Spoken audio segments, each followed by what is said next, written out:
c'est un organisme à but non lucratif qui existe depuis 3 ans maintenant, qui s'appelait avant Mamobi Clinic et pour lequel notre mission à nous, c'est vraiment de travailler pour offrir des soins de santé qui sont accessibles aux enfants vulnérables de 0 à 5 ans. On travaille très fort, on milite depuis 3 ans pour pouvoir développer une première clinique pédiatrique roulante, donc dans un véhicule. Et en attendant, avec ce qui se passe actuellement, le contexte de la pandémie, on a décidé de commencer nos opérations différemment. Donc dès maintenant, en collaboration avec le CIUS du nord de l'île de Montréal, on offre des cliniques où finalement, à un guichet unique, on propose à la fois de la vaccination, une évaluation par un médecin, puis une évaluation des services psychosociaux, des besoins psychosociaux plutôt, pour les familles. Donc au même endroit, on se propose de vraiment travailler sur tous les enjeux de santé, autant les enjeux médico-physiques que les autres déterminants de la santé globale des enfants. Puis on essaie d'agir le plus tôt en fait, parce qu'on sait que les répercussions à long terme sont là et sont présentes. Que ce soit en temps de Covid ou même en dehors du temps de Covid, les familles vulnérables sont à risque de différents problèmes de santé, puis on le sait, parce que c'est ce qu'on appelle le gradient social de la santé, où les familles vulnérables ont finalement plus de problèmes de santé que d'autres qui n'ont pas ces difficultés-là sociales. C'est un complément, hein? C'est un travail de complémentarité. Autant aussi, il y a un centre de pédiatrie sociale aussi à Montréal-Nord. Bien là, aujourd'hui, on a les professionnels, on a une agente administrative, on a un infirmier puis une infirmière, une travailleuse sociale. Je vous dirais que le travail de fond aussi, tout ce qui s'est fait en amont de ça aussi, tout monter le projet. On avait des chargés de projet qui ont aidé aussi. Le service des communications, c'est pour s'assurer que la signalisation, on a eu la direction des soins infirmiers qui se sont associés à nous aussi. On est une équipe du CIUS qui a travaillé en collaboration avec Rislaine pour mettre ça sur pied. Puis je pense que ça s'avère concluant.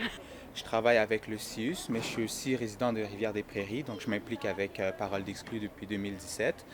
Et puis, c'est ça, on travaillait à avoir une clinique de proximité dans le quartier à Montréal-Nord. Puis là, ça prend enfin comme forme. Fait que depuis hier, on est vraiment content. Là, ça se passe vraiment bien. Hier, je pense qu'on a vu environ 35 patients. C'est beaucoup plus que ce qu'on s'en attendait. Puis ça roulait. Là, on n'a pas arrêté de 10 heures jusqu'à comme 5 heures. Là, on voyait des patients un après l'autre. Fait que moi, je suis très content. Là. Même l'organisation, c'est bien fait. Les tentes sont là. L'espace permet aux enfants, puisqu'il y a des parents qui viennent avec plusieurs enfants, c'est que ça permet aux enfants d'aller jouer là, d'être proches de leurs parents. Nous, de pouvoir voir un enfant à la fois. Ça fait que je pense que c'est un avantage, là, que des fois, en clinique, en milieu fermé, tu n'as pas l'espace pour accueillir comme un parent avec ses 5 enfants. Là. C'est que ça, je trouve, c'est vraiment bien. Moi, ce que je remarque beaucoup, c'est le besoin de vaccination. Ça revient beaucoup. Le fait qu'il y a beaucoup de patients qui n'ont pas de médecin de famille, c'est que ça, c'est un besoin aussi, ou simplement un pédiatre pour faire un suivi. De mon côté, c'est ce que je remarque. J'ai senti le besoin de venir ici parce que j'avais des vaccins de ma fille qui étaient en retard. Et avec le CLC, il y avait beaucoup de monde, on n'arrivait pas à avoir un rendez-vous. Et c'est pourquoi j'ai préféré venir ici. Je fais de la recherche avec Parole d'Exclus. Et je travaille avec l'incubateur universitaire de Parole d'Exclus, donc qui est l'arrimage entre Parole d'Exclus et la recherche. À Montréal-Nord, on le sait, c'est un désert médical. Il y a un manque de médecins de famille. Les services de médecine spécialisée aussi sont difficilement accessibles. Il n'y a pas de clinique à proximité. Les questions d'attente aussi. C'est sûr que quand on va... Là, en plus, c'est avec des enfants. Donc, quand on a des enfants à l'hôpital, qu'on doit attendre plusieurs heures, on a tendance à moins y aller parce que faut gérer les enfants aussi dans l'attente, etc. Concrètement, moi aujourd'hui, je fais un peu ce qu'on appelle de l'évaluation de l'expérience des citoyens.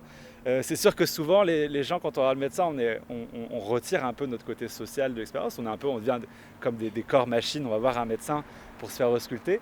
Donc là, j'essaie de retrouver la parole des citoyens. Comment est-ce qu'ils vivent ce service-là? Comment est-ce qu'ils vivent cet accès-là? Et nous, notre objectif, c'est de voir est-ce que ce type d'initiative ça répond au moins en partie aux enjeux qu'on a identifiés dans les rapports et dans les recherches qu'on a fait par le passé.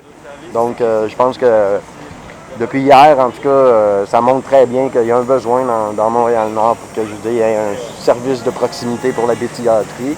C'est vraiment une très belle initiative. Je pense que c'est à pousser vraiment pour qu'on peut-être qu'on puisse avoir finalement une clinique pédiatrique dans le coin. Il y avait un manque, un besoin parce que Il y a plusieurs cliniques qui ont fermé. Ils n'ont pas été remplacés par d'autres cliniques. Il y a la proximité des cliniques pour le nord-est, comme c'est un quartier défavorisé. Les gens n'ont pas tous les moyens de prendre un taxi ou autobus aller-retour. Là, je suis comme gardienne pour les petits enfants, pour ne pas rester avec leurs parents, les divertir aussi. C'est très bien, c'est une bonne initiative pour le quartier. J'espère que ça se fera pour les adultes aussi, parce qu'il y en a beaucoup qui n'ont pas de médecin de famille. Et c'est lent pour voir un médecin. Même moi, dans mon cas, ça fait plusieurs mois que j'essaie de prendre juste un rendez-vous avec n'importe quel médecin, mais j'arrive pas. Un des éléments importants du projet, c'est aussi de l'ancrer dans toute la perspective du quartier et de l'environnement dans lequel il se trouve, qui est un quartier familial. C'est-à-dire qu'on se trouve dans le nord-est, aux abords de la maison communautaire et culturelle. On est devant un organisme qui sont les Fourchettes de l'Espoir, qui accueille notamment un projet de maman monoparentale avec des jeunes enfants. Il y a des organisations comme Entre Parents, il y a une concertation Petite Enfance Famille aussi qui œuvre dans le quartier.